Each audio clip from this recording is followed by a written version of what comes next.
Title page number 14 पे आप लोग देख रहे हैं 20वां क्वेश्चन है। आप लोगों ने कर लिया होगा, चेक कर लीजिए आप। A bird a pig lives in एक तरफ देखिए लिखा हुआ है जानवरों के नाम लिखे हुए हैं। पिग है, लॉयन है, बर्ड है, डॉग है, रैबिट है, पक्षी है और फिश है।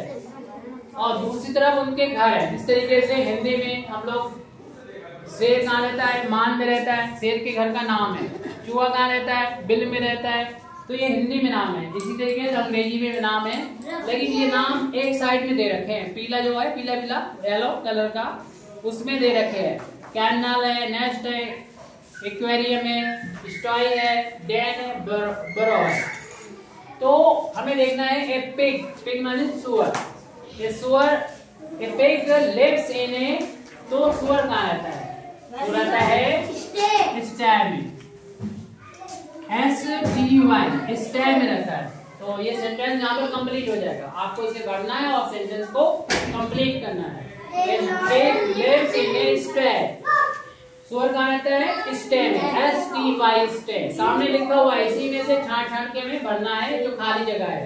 Pig lives in a stab, pig कहाँ रहता है, सुअर कहाँ रहता है? स्टैब में रहता है, स्टैब में। अब अगला है बी वाला, देखिए ए लॉयन लिव्स इन ए, तो इसी में सामने लिखा हुआ डैन। वो डैन में रहता है DEN, डैन। डैन माने मान, यानी शेर जिनके रहने की जगह है, den. A lion lives in a den, जो शेर कहाँ रहता है? डैन में रहता है। याद रखिएगा, ए लॉयन लिव्स माने रहता है, कहाँ रहता है? इन a Dan.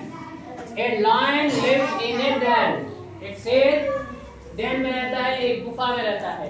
A lion lives in a den, शेर कहाँ रहता है? एक गुफा में रहता है। अगला है सी वाला, A bird lives in a, तो इसमें देखेंगे nest लिखा हुआ है, NEST, nest। nest माने होता है घोंसला, और हिंदी में तो हम लोग घोंसला बोलते हैं, इंग्लिश में nest। जो बर्ड है, चिड़िया कहाँ रहती है? चिड़िया रहती है नेस्ट में। कौवा भी चिड़िया होती है? नहीं, चिड़िया, पक्षी, पखेरु, ठग, ये सब क्या है? बिहग, ये सब क्या है? चिड़िया ही होती है, बर्ड होती है। तो बर्ड कहाँ रहते हैं? नेस्ट में रहते हैं। अगला डी वाला, a dog, DOG dog, a dog lives in a, dog कहाँ रहता है? तो डॉग रहता है, देखिए सामने लिखा हुआ है कैनल में, कैनल, KENNEL, कैनल में रहता है। और लास्ट में फुल स्टॉप कर दीजिए, फुल स्टॉप ऐसे बुक में लगा हुआ है, वो तो आपने कर लिया होगा। ई वाले देखिए, पहले से हम पढ़ लेते हैं। A dog lives in a kennel, तो कुत्ता कहाँ रहता है? कैनल में रहता है। A dog lives in a kennel, कुत्ते के घर को कैनल बोलते हैं, और ये तो इंसान ही बनाता होगा। अब आगे, a rabbit lives in a BURROW, burrow, a rabbit lives in a burrow, a rabbit lives in a burrow, और फुल स्टॉप तो लास्ट में लगा है, बुक में लगा हुआ है। और ई वाला देख लेते हैं, a fish lives in a, fish जो होती है कहाँ रहती है? एक्वेरियम में, एक्वेरियम।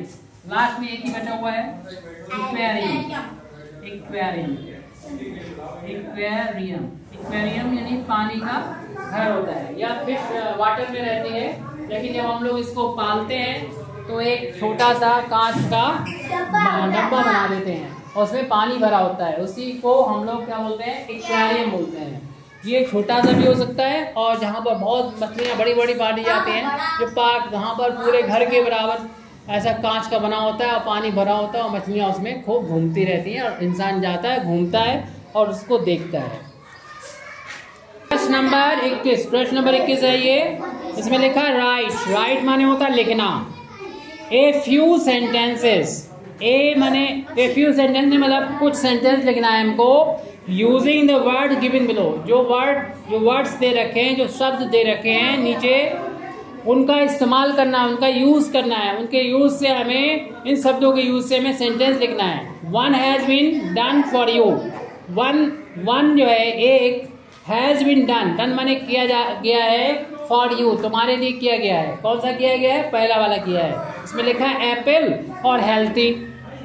तो एप्पल का संबंध हमें हेल्थी से जोड़ना है। एप्पल माने सेब होता है, हेल्थी माने स्वस्थ होता है। तो इसमें लिखा हुआ है a apple a day make us healthy. एक एप्पल, अगर एक सेब रोज खाओगे तो तुम स्वस्थ रहोगे। An apple a day makes us healthy. तो ऐसा सेंटेंस हमें ढूंढना है जिसमें ये दोनों वर्ड इस्तेमाल हो जाए। तो इन्होंने पहला वाला तो कर ही लिया है, अब हमें सेकंड वाला करना है। तो सेकंड वाला हम यहाँ पर बता दे रहे हैं, आप लोगों ने कर लिया होगा, मेरा भी आप देख लीजिए। सेकंड वाला क्या होगा? 21वें का सेकंड। इसमें कौन से दो वर्ड हैं वो हम यहाँ पर देख लेते हैं। पहला जो है वो चिल्ड्रन है, दूसरा है गार्डन। तो इसमें हम लोग लिख सकते हैं the children are playing in the garden. The children, तो इसमें चिल्ड्रन का भी इस्तेमाल हो गया और गार्डन का भी इस्तेमाल हो गया। The children are playing in the garden. तो हम देख रहे हैं कि दोनों इस्तेमाल हो गए, चिल्ड्रन में इस्तेमाल हो गया यहाँ पर और गार्डन में। ये दो शब्द दे रखे थे, इन दो शब्दों का इस्तेमाल करते हुए हमें एक सेंटेंस बनाना था। वो सेंटेंस किसी भी तरीके से हो सकते थे।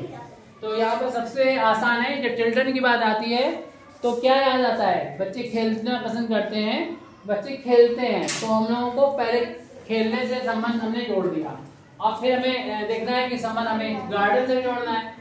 गार्डन यानी बाग, गार्डन माने बाग होता है। तो बच्चे बाग में खेलते हैं, ज्यादातर मैदान में खेलते हैं या बाग में खेलते हैं। तो बाग से भी जोड़ना था, इसलिए द चिल्ड्रन आर प्लेइंग। बच्चे खेल रहे हैं, कहाँ खेल रहे हैं? गार्डन में खेल रहे हैं। पहले वाले तो ये हो गया। अब सेकंड वाला देखते हैं, नहीं सेकंड थर्ड वाला देखते हैं। थर्ड में क्या कहा जा रहा है? थर्ड में ये कह रहे हैं पीकॉक यानी मोर और beautiful.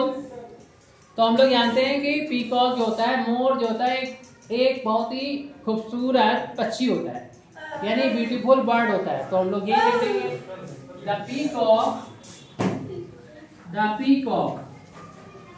Peacock is a beautiful. तो हमें ये दो शब्द थे, ब्यूटीफुल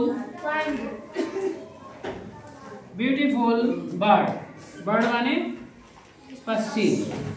तो यहाँ पर दो शब्द थे, एक था पीकॉक, दूसरा ब्यूटीफुल। तो हम लोगों ने पीकॉक का कनेक्शन ब्यूटीफुल से कर दिया है। Peacock is a beautiful bird. Peacock एक खूबसूरत पक्षी होता है। अब तीसरा वाला इसमें मतलब चौथा वाला दे रखा है, तीसरा हम लोग कर रहे हैं, पहला तो दे रखा था। इसमें दो शब्द हैं, टोमेटो और उसके बाद है जूसी। Tomato juicy. तो हम ये कह सकते हैं कि टोमेटो जो है वो एक जूसी वेजिटेबल है, या फिर ऐसा कर सकते हैं I like to eat juicy tomato. तो यहाँ पर लिख सकते हैं आई लाइक टू ईट, मैं खाना पसंद करता हूँ, या मैं खाना पसंद करती हूँ, लड़कियां कहेंगी आई लाइक टू ईट। ईट माने खाना। क्या चीज खाना पसंद है? जूसी, क्योंकि जूसी और टमाटो दोनों को मैं जोड़ना था। टोमेटोज। तो टमेटो और जूसी दोनों लिखने एक साथ जुड़ गए। यहाँ पर जूसी आ गया, एक एडजेक्टिव की तरह से आ गया है। ये यहाँ पर टमाटो की विशेषता बता रहा है कि टमाटो कैसा रसीला है, रसदार है। I like to eat juicy tomato. इस तरीके से आपका ये 21वां क्वेश्चन तो कंप्लीट हो गया है।